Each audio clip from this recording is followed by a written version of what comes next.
Hi friends, welcome to my channel. இன்றைக்கி பார்த்தீங்க அப்படின்னா நல்ல ஒரு ரெசிபி தான் பார்க்க போகிறோம். பாவக்காய் வச்சுட்டு வெயிட் லாஸ்க்கு யூஸ் பண்ணலாம், டயபெட்டிக் பேஷண்ட்ஸ்க்கு யூஸ் பண்ணலாம். ஒரு சைடில் ரைஸ் வச்சாச்சு, கடாயில் எண்ணெய் ஊற்றிட்டு கடுகு, கருவேப்பிலை, பச்சை மிளகா, காஞ்ச மிளகா, ஆனியன் சின்ன சின்னதாக வெட்டிட்டு அதையும் போட்டு என்ன பண்ணிக்கோங்க, உப்பு போட்டு நல்லா வதக்கிக்கோங்க.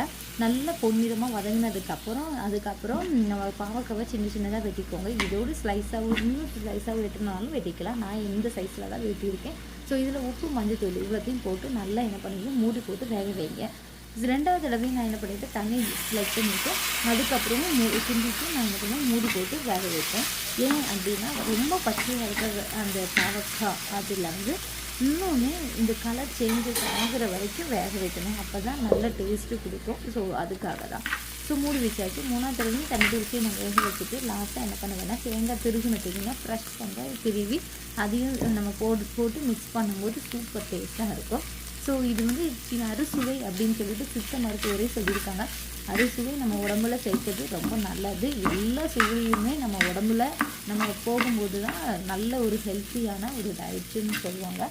ஸோ அறுசுவையில் இது ஒரு சுவை. துவர்ப்பு, இந்த துவர்ப்பு கண்டிப்பாக தேவைதான். ஸோ நம்ம தீயில் பார்க்கலாம். நம்ம மண் சட்டியில் எண்ணெய் ஊற்றிட்டு கடுகு, ஜீரகம், வெந்தயம், பச்சை மிளகா, காஞ்ச மிளகா போட்டனாலும் போட்டுக்கலாம். கொஞ்சம் ஒரு கைப்பிடி சின்ன வெங்காயம், ஒரு கைப்பிடி பூண்டு போட்டுட்டு பச்சை மிளகாவும் போட்டிருக்கேன். நம்ம பாவக்காவை ஸ்லைஸாக வெட்டினதும் போட்டு வதக்கி உப்பு, மஞ்சத்தூள் இவ்வளோதான். அது வேகட்டும்.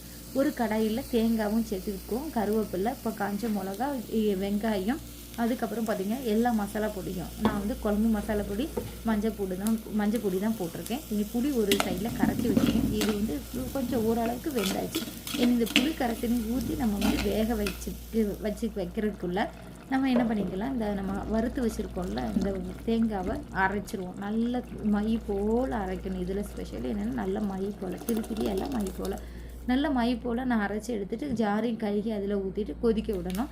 இன்னொரு சைடில் என்ன பண்ணிட்டேன்னா, கடாயில் எண்ணெய் ஊற்றிட்டு கருவேப்பிலை, காஞ்ச மிளகா, கடுகு இவ்வளோத்தையும் பொரிஞ்சோன்னா இதில் மிக்ஸ் பண்ணிவிட்டு வச்சுட்டு சுடு சோறுக்கு ஒரு அப்பளம் பொரிச்சிக்கோங்க.